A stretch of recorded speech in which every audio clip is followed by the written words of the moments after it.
Can I please have Brittany Lewis to the stage? Brittany was Katherine Thyne's fiancé, and she will be sharing their story.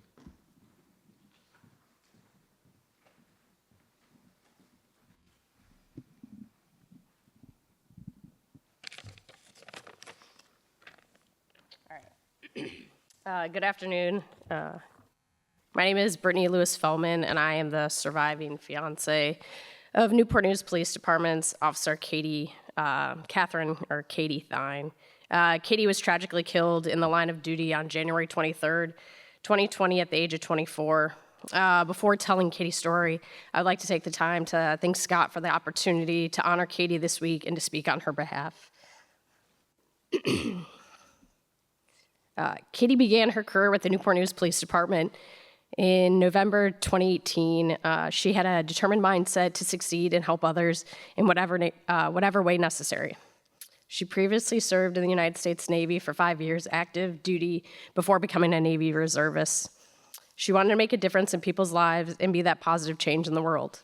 The attitude in which she displayed and went about everything was inspiring.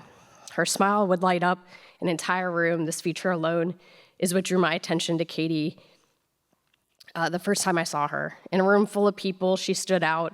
Seeing her smile with those beautiful blue eyes, I noticed there was something different about her. And before I knew it, I was deeply in love with her. Katie's personality was to make everyone happy, even living through her tough childhood and losing her father at a young age. She didn't let that keep her down or have a negative outlook on life. Katie was more than just a police officer. She was an amazing mother. Her daughter, Reagan, was just 2 years old when Katie passed. The importance of family was a trait that Katie and I shared. The small moments like eating dinner together every night meant the most. Although the majority of Katie's family lived in New Hampshire, she made it a point to visit regularly. That was her home, and even if it was just for the weekend, the 10-hour drive was worth it. In addition to family, we shared the love for animals, dogs, cats, you name it. Our house was filled with them, and it just made the house more of a home. I was even told, as Katie was growing up, she always had to try to find a dog a home. Katie and I started dating in 2019. We traveled, spent time with each other's family, made life goals, and barely spent a day away from each other. We were inseparable.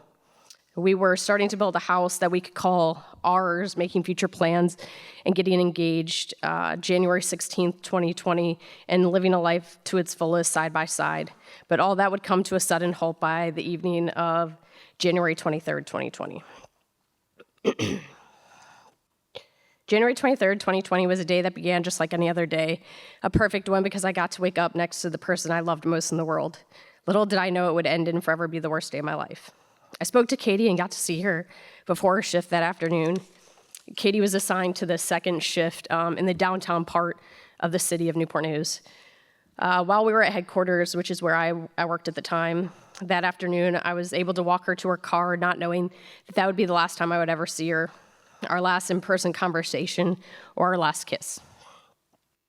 Katie got to work that afternoon. We spoke on the phone and by text message. Everything seemed like a normal shift or a day away from each other while at work. It was just 3 hours later, after her shift began, Katie would be answering her last call for service.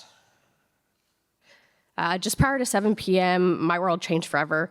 I was working that evening as well, and I heard an indescribable screaming on the police radio. I had no idea what happened or who was involved, but I knew it was important and immediate to respond to the Monitor Merrimack overlook. This area is a parking lot that leads to a pier overlooking the river. While driving to the scene, I was able to piece together the conversation on the police radio, and I had known that it was Katie that was injured. To what extent, I didn't know. Upon my arrival, I saw the medic was on scene, and I went straight to it. I was stopped by Katie's supervisors and multiple officers. They wouldn't let me get close or anywhere near it.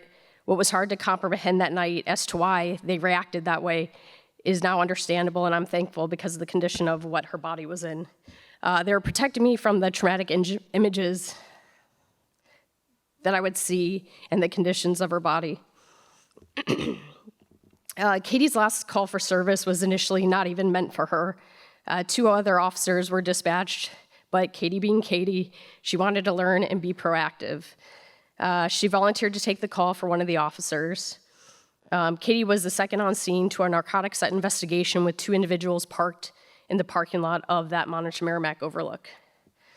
The other officer that was on scene was speaking to the female occupant of the passenger side of the vehicle. So Katie approached the driver's side door to speak to the male occupant.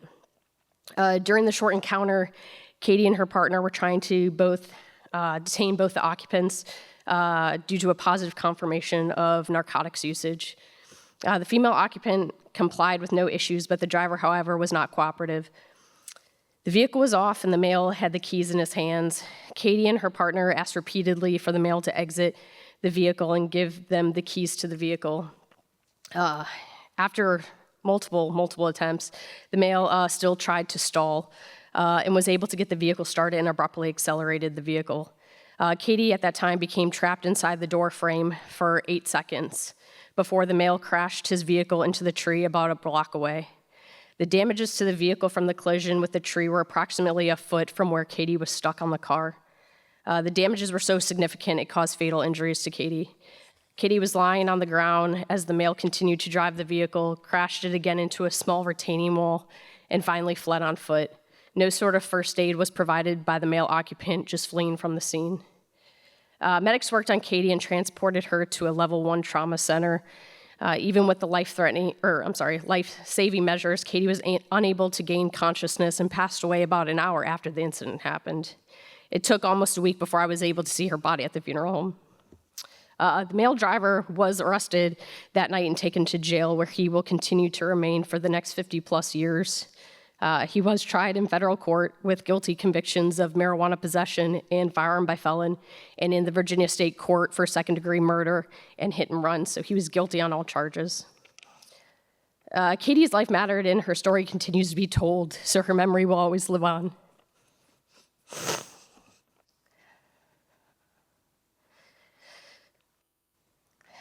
Her name is spoken daily.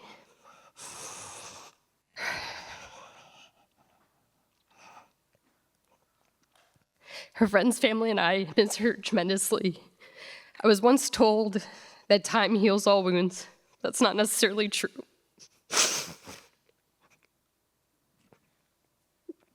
The pain we have and experience